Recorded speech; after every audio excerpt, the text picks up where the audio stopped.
this. We hope you love it like we do. I'll see you on the other side.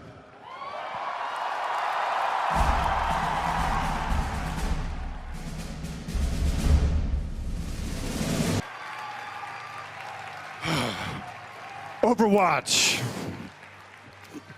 It sounds like you guys liked what you saw.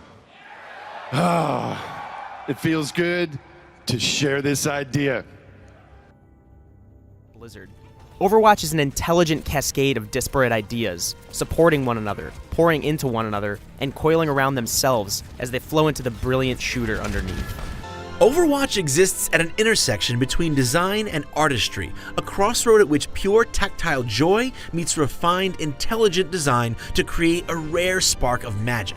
Why aren't you playing Battlefront? Why aren't you playing Fallout 4? And the answer, I think, is a fairly simple one. A lot of us having a lot of fun playing Overwatch, and we don't really want to stop. Everybody's so hyped about it, I might as well see what the hype's about. I'm probably not gonna like it. And I loved it. I had so much fun. Still playing every day. Oh yeah, get a loot box every day. Yeah. I am too, man. I can't break away from it. Totally. See, there is definitely a contingent of people that are like, the headshots are too easy. It's like the Counter-Strike Go guys. Yeah, right? Okay. What we have is a highly polished, extremely fun, casual first-person shooter that's light on content, has a few balance issues, and can get a little repetitive over longer play sessions. Welcome back, everyone, to another developer update. I'm Jeff from the Overwatch team, and today's developer update is going to be a little bit different than the normal ones we do. Usually we're talking about new, cool content and features, but today I would like to address an issue that I think a lot of us have been feeling for some time, and that's sort of the rising tide of toxicity or bad behavior in the game versus what are we, Blizzard, going to do about it, and what are we as a community together going to do about it. The kits given to Overwatch's heroes are generally pretty fun to play around with, but by streamlining them to this degree, Blizzard has carved out a distinct, correct way to play each of them, and I can't help but see that as a misunderstanding of what makes hero-based games interesting long-term. And all of these factors just add powerlessness, frustration, and when people feel like that in a solo queue environment, they're toxic towards each other. And I think that's a big reason why I just don't have as much fun in Overwatch these days compared to when I used to near release. Finally hit me that we don't have anything that we're playing towards. And I just want to admit to you guys fully that the life has actually been sucked out of me from this game. Playing this game just feels like a chore, and I'm sure it does to a lot of people too. In about 5 seconds, I showed the entirety of the last update that Overwatch gave us. Cosmetic bullshit, and a game mode that, as far as I am concerned, capture the flag, that should always be an arcade anyways. Because a lot of us, myself still included, love this game and have tried to put everything into it. But how long can we queue up 6, 8, and someone like Emong, who's just a grinder 10 hours a day, and bump our head into double shield Overwatch with no new content? There's like what do we even get? We can't even like play music during stream. Like there's nothing different anymore between my Monday stream and my Wednesday stream. It's the same thing. I talk to chat for 25 minutes or so. Chat's going a million miles an hour. Everyone's having fun, laughing, and then I hit this button, I hit this button, I hit this button, I hit this button, and then I hit this one, and then it just goes, well, back to normal. And there's nothing there.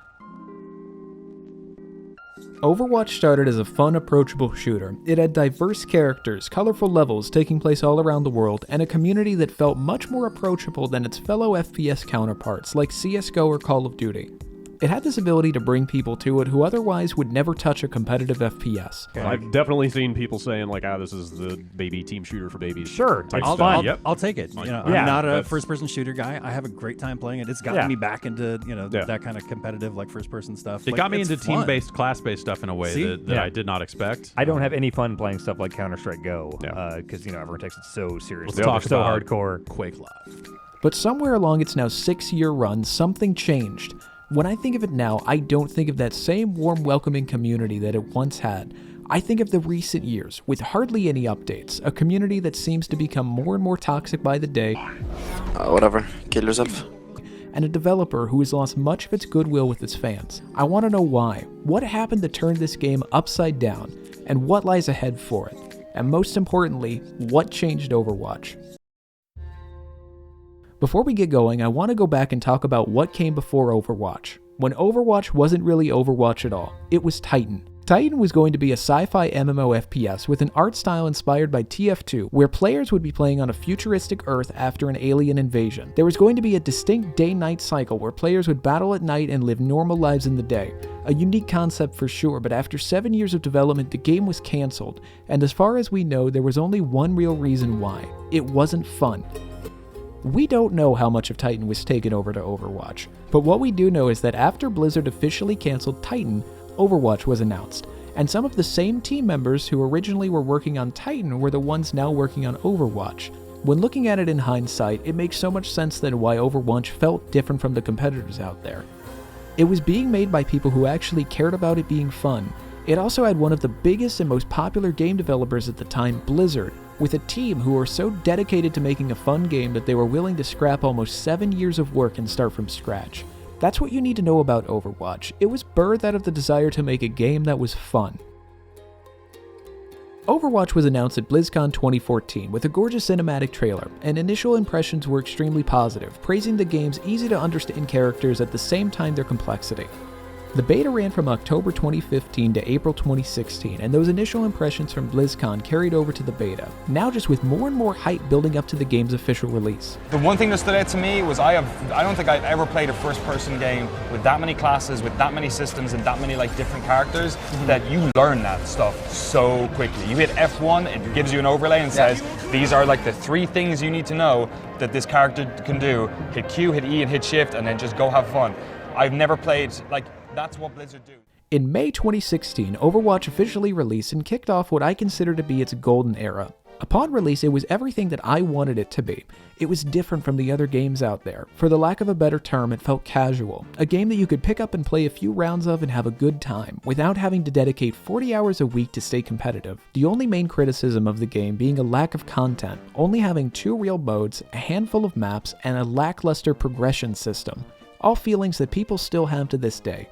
At this time, the most that the game would do to change your team composition was give you a notification that you needed a healer, DPS, or tank, or that you had too many of that role. But ultimately, you could play whoever you want. Overwatch's mentality behind balance also seemed to be different than it is now. Overwatch 2016 took the approach that if every character is overpowered, then no one is, which I think works really well for a game like this. If every character is at least a little overpowered, then it means someone will be good at almost every character. If you invest time into that character, it will actually pay off. There was one other major announcement in 2016, however, the Overwatch League, Blizzard's attempt to bring Overwatch into the mainstream esports landscape that would have its first season in early 2018.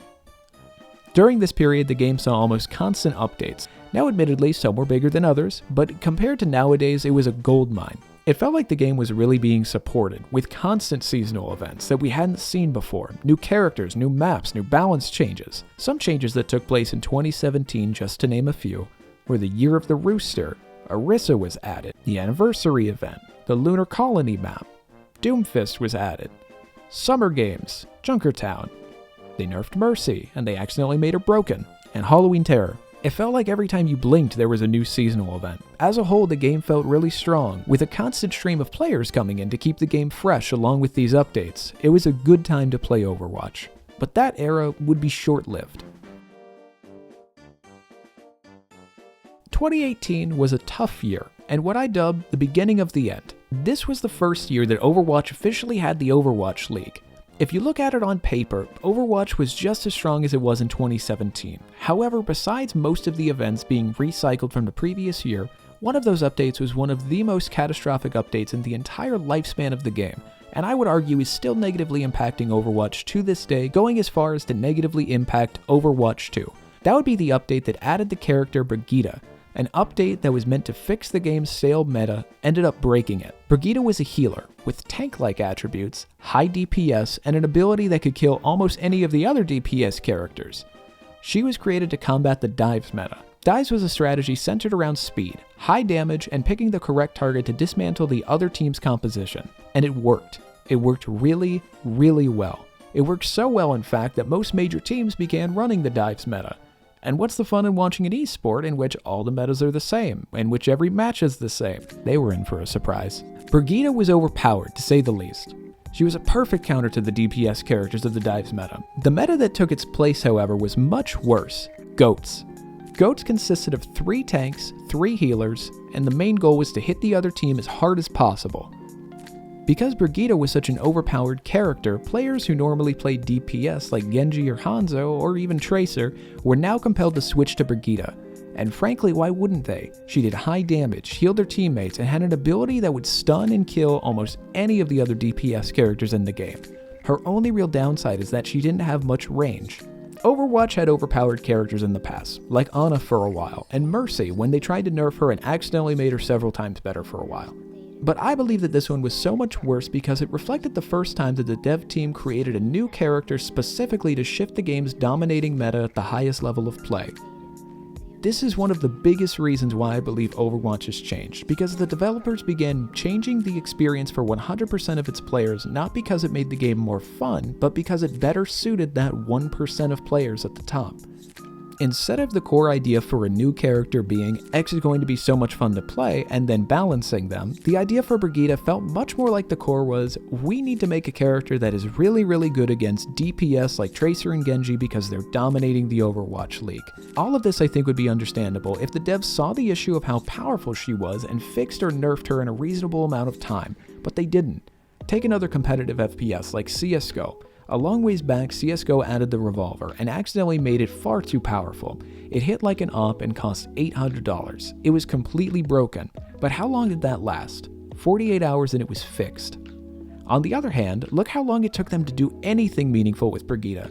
We went months and months with updates to Brigitte that consisted of bug fixes and that's it. Why at the very least wouldn't you just say, oopsie doodle, sorry about that, and take her out of competitive play? Or just put her in your fancy test server? Anything would have been better than what they did. They made a broken character and they left her broken for months. Besides the Brigitte fiasco, 2018 was a fine year, but I think folks started getting worried about the recycled updates. In 2017, the events were either brand new or at most the second time we'd see them. In 2018, however, everything that we got was just old content with a new coat of paint. We had the Year of the Dog, which was just Year of the Rooster, Retribution, which was just Uprising, another anniversary event, another Summer Games event, Halloween Terror, and finally Winter Wonderland. Every single event this year was recycled content. And for a game that was only 2 years old at the time with a thriving player base, it felt really disheartening to see. And it would just keep going down from here. Sure, we got new maps and characters, but I would argue that adding a new map is not going to excite the casual audience of the game, as whenever you're not playing that specific new map, it's still the same game. The first half of 2019 mirrored 2018. At this point, GOATS was still around at the highest level, and you'd see more and more claims that Overwatch was dead or dying pop up on Twitch and YouTube. Things kept chugging along, however, with the same updates coming that gave us the same events with new skins, buffs, nerfs thrown around trying desperately to stop GOATS and failing along the way. It was a fun 6 months. But then the second half happened, which made one of the biggest changes to the game that we've ever seen. Going back to Brigitte for one moment, I promise this is the last time. Why did I say that I believe Brigitte is still negatively impacting the game to this day? Mainly it's because of what the devs ultimately did about Brigitte and GOATS as a whole. They tried to nerf Brigitte. It didn't work. They tried to buff Reaper. It didn't work. They tried to buff Mei. It didn't work. It's at this point that I believe the developers just said screw it and forced everyone into role queue. 2-2-2, including casual players in quick play, completely ruling out the possibility of ever running GOATS again. I think role queue is a bad decision, that despite what Mr. Jeff might say, I do believe it was specifically made to force people to stop running GOATS, because for the life of them, they just couldn't get people to stop on their own. Two of its largest issues are that it causes unusually high wait times for certain roles, mainly DPS, whether playing casually or competitive. And it limits your ability to change team composition on the fly, which is a core aspect of the game back when it initially released. In all honesty, I could see the devs deciding to implement this on a competitive level. It does make the game more consistent. I just think it makes it less fun. Because competitive modes come with an understanding that certain things might be stricter for the sake of having each side start on an even playing field. Plus, if you're the type of person who would be playing competitive, you're probably more understanding of wait times in general because you're more dedicated to the game. But as of right now, how it stands, it forces casual players to play the same rules as the competitive ones, which makes me ask, why even call it quick play? Why not call it non-ranked competitive? Guess that doesn't have the same ring to it. Players were not happy with this decision, to say the least. Both longtime fans of the game and new players both were immediately turned off to it. It also seems like it helped kill the streaming community built around the game, with streaming taking a nosedive the month that Roll Queue was introduced, and it never recovered, killing one of the main ways that new players are brought to the game. Is it just me, or does it seem like every time Blizzard tries to fix their meta, they just end up making part of the game way less fun? It's like that situation where you have a town overrun with rats, so you flood the town with snakes, and then you're left with snakes. After this, the only other major thing to happen in the year, and frankly to the rest of the game, was the announcement of Overwatch 2. Saying that it would carry over everything that you have built up from Overwatch 1, but also have an extensive co-op mode. We then got one more character, Echo, a character that can mimic other characters. And that's about it. Over the course of the next few years, we would receive the same redone content from the very first year of Overwatch, and a feeling that I don't think many fans expected from Blizzard: silence. There's really no communication between the developers and the fans. The developer update videos that released in previous years ground to a halt. This is the period of Overwatch that I think Overwatch really died. The players who were there weren't getting any support, and the devs weren't giving casual players a reason to come back. That's how it's been now for over 2 years. That brings us back to the start. What changed Overwatch? In the end, I keep coming back to this. Number 1. The developers of Overwatch stopped trying to appeal to your everyday casual player and instead focused on the top 1% of pro players when it comes to balancing the game, making updates and balance changes specifically targeted to these players and not the vast majority of players who weren't pro. This change didn't happen overnight or in one single update.